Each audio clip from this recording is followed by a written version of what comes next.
Hello dear students, welcome back to organised knowledge channel. और आज की जो वीडियो है उसमें एक बहुत इंपॉर्टेंट बात करने वाले हैं। इससे पहले की वीडियो में हम बात कर चुके हैं कि जो री एवेल्युएशन के फॉर्म हैं, जो री चेकिंग या री एवेल्युएशन फैसिलिटी है, वो 26 जुलाई से सीबीएसई के द्वारा जो है अवेलेबल कराई जा चुकी है। यानी जो फॉर्म है वो फिल किए जा रहे हैं। अब देखिए, बहुत सारे बच्चों का कंपार्टमेंट आया है। 1.5 लाख के करीब बच्चों का कंपार्टमेंट जो है वो सीबीएसई की ओर से दिया गया है। अब बहुत ज़्यादा जो यहाँ पे आवाज़ उठ रही है वो उठ रही है कि इतने सारे बच्चों का कंपार्टमेंट आया कैसे। ठीक है, तो उसके लिए रीज़न जो निकल के आ रहा है वो आ रहा है वेटेज सिस्टम को लेकर। जैसा कि हमें स्टार्टिंग में ही सीबीएसई ने बताया था कि दोनों ही टर्म को 50-50% वेटेज दिया जाएगा। ठीक है, यानी जो भी वेटेज है दोनों टर्म का वो जो है इक्वल वेटेज फाइनल टर्म में दिया जाएगा।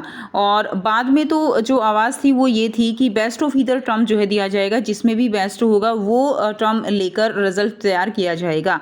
लेकिन जब रिजल्ट निकला तो जो सिनेरियो था वो कुछ और ही था।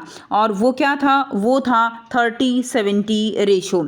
अब कुछ बच्चों का कहना है कि हमारा जो पेपर जो है, जो फर्स्ट पेपर था, एमसीक्यू पेपर था, वो हमारा अच्छा गया था, लेकिन सेकंड पेपर हमारा अच्छा नहीं गया था, जिसके कारण क्या हो गया, उस सब्जेक्ट में कंपार्टमेंट आने के चांसेस जो है वो बढ़ गए। क्लियर? अगर यहाँ पे 50-50 रेशियो, यानी जो है इसको भी 100% दिया जाता, इसको भी 100% दिया जाता एक तरह से, तो यहाँ पे क्या होता कि कंपार्टमेंट सब्जेक्ट में नहीं आता। अब यहाँ पे जो बच्चे हैं वो यही बात कह रहे हैं कि जो वेटेज सिस्टम है उसकी वजह से जो कंपार्टमेंट है वो ज़्यादा जो है आए हैं, या बच्चों को कंपार्टमेंट देखने को मिले हैं। केवल किसके कारण? 30-70 जो परसेंटेज है उसके रेशियो है, जो वेटेज क्राइटेरिया है उसके कारण। अगर दोनों ही टर्म को इक्वल वेटेज दिया जाता तो कंपार्टमेंट नहीं आते। अब जो सीआईएसई बोर्ड ने जो रिजल्ट निकाला उसमें इक्वल वेटेज जो है दोनों टर्म्स को दी गई, इक्वल वेटेज दी गई। ठीक है, और इनके जो चीफ एग्जीक्यूटिव एंड सेक्रेटरी हैं, ठीक है, उनका कहना है कि हमने स्टार्टिंग से ही स्कूल्स को ये बिल्कुल क्लियर किया था। Right in the beginning we had made it clear to our school that each term would be accounted for equally. We left no room for any doubt. ठीक है, कि कोई भी डाउट स्कूल्स को नहीं था, बच्चों को नहीं था कि कितना वेटेज मिलेगा। स्टार्टिंग में बोल दिया था इक्वल वेटेज दिया जाएगा। स्टार्टिंग में सीबीएसई ने भी बोला था, लेकिन बाद में जो है उनकी स्टेटमेंट चेंज हो गई। ठीक है, अब जो दोनों ही बोर्ड हैं, जो है मेन बोर्ड हैं, अगर हम बात करें इंडिया की, तो दोनों ही बोर्ड की अपनी अपनी अलग थ्योरीज है इस बारे में। जो सीआईएसई बोर्ड है उनका अगर सीबीएसई की बात पहले लें तो सीबीएसई बोर्ड का कहना है कि जो फर्स्ट टर्म है वो ऑब्जेक्टिव था, और फर्स्ट टाइम सीबीएसई में इस तरह का ऑब्जेक्टिव पेपर लिया गया। और इसके लिए बच्चे जो है, देखिए, फीडबैक रिसीव्ड टर्म फर्स्ट के बाद जो फीडबैक रिसीव की गई सीबीएसई को स्टूडेंट्स की तरफ से, कि वो अपना फुल पोटेंशियल से जो टर्म 1 एग्ज़ाम है उसको देने में अनेबल रहे, यानी वो अपना पेपर ऑब्जेक्टिव बहुत अच्छे से नहीं कर पाए। ठीक है, जिसकी वजह से जो वेटेज है वो 30-70 रखी गई। कि जो भी कमेटी बनी थी उन सभी के पास यही रिपोर्ट थी कि फर्स्ट टर्म का जो एग्ज़ाम है, यानी एमसीक्यूज जो एग्ज़ाम हुआ था वो अच्छा बच्चों का नहीं गया, उसमें चीटिंग भी हुई थी। इस तरह की फीडबैक जो है वो जो सीबीएसई है बोर्ड को वो मिल रही थी, जिसके कारण सीबीएसई कह रहा है कि हमने ये फैसला लिया कि 30-70 रेशियो दिया जाए। बच्चे सब्जेक्टिव के लिए जो है प्रिपेयर करते हैं, और सीबीएसई ने इस तरह का पैटर्न पहले नहीं था, तो बच्चों के जो सब्जेक्टिव पेपर है उसमें बहुत अच्छे मार्क्स रहेंगे।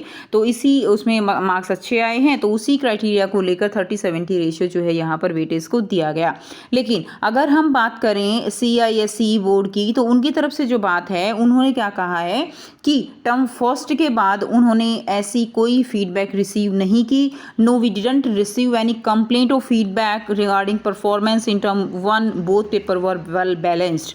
उनका कहना है कि दोनों ही जो एग्ज़ाम थे, चाहे वो टर्म 1 का है, मे बी जो है वो ऑब्जेक्टिव है, या जो है सेकेंड टर्म का एग्ज़ाम सब्जेक्टिव था, तो दोनों ही जो एग्ज़ाम थे वो वेल बैलेंस थे। कोई ऐसी फीडबैक उनको नहीं मिली कि कोई एग्ज़ाम जो है वो दोनों में से वो इम्बैलेंस रहा, या किसी की परफॉर्मेंस किसी में ज़्यादा है या किसी में कम है। और उन्होंने ये डिसीज़न बहुत पहले ही दे दिया था कि हम 100% यानी इक्वल वेटेज दोनों टर्म को देंगे, और उसी इक्वल वेटेज के चलते जो रिज़ल्ट है उनका वो आया। और जो सीबीएसई है उन्होंने 30-70 रेशियो वेटेज है उसको दिया है। और जिसके चलते जो फीडबैक मिल रही है कि इसी के कारण जो बच्चों का कंपार्टमेंट है वो देखने को मिला है।